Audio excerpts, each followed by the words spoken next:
The abolition of slavery across the British Empire in August 1833 brought an end to activities with which Bristolians had been associated for 2 centuries.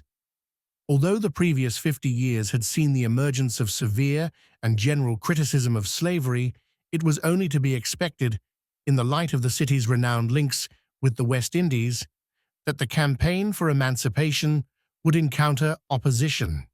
And indeed, after 1830, Bristol experienced a period of unparalleled political turmoil, which in considerable measure turned on the issue of slavery. The relative importance of the coincidental campaigns for political reform, both in the city and in the country at large, and for abolition, is virtually impossible to assess. In Bristol, political and humanitarian movements frequently overlapped, both in purpose and in personnel. Events in Bristol were shaped by local circumstances and attained national importance. No better illustration could be offered of the process by which the popular politics of the 18th century was to be transformed into the qualified democracy of the Victorian age. It is difficult to calculate with any precision the magnitude of the direct and indirect stakes of Bristol in the West Indian economy on the eve of emancipation. Figures can do no more than point to probable scales of interest.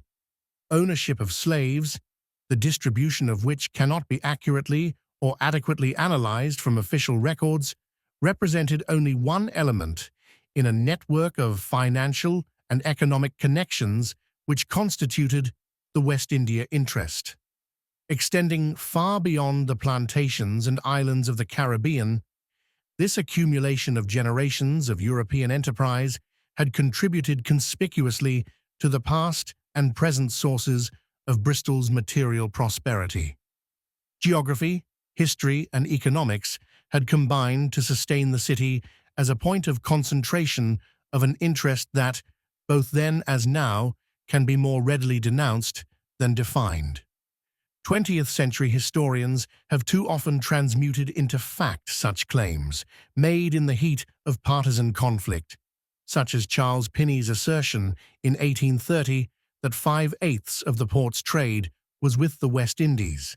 It was undoubtedly considerable, and the destruction of the West India trade could be predicted, in propaganda for the 1830 election, as certain to prove fatal to Bristol's economic existence.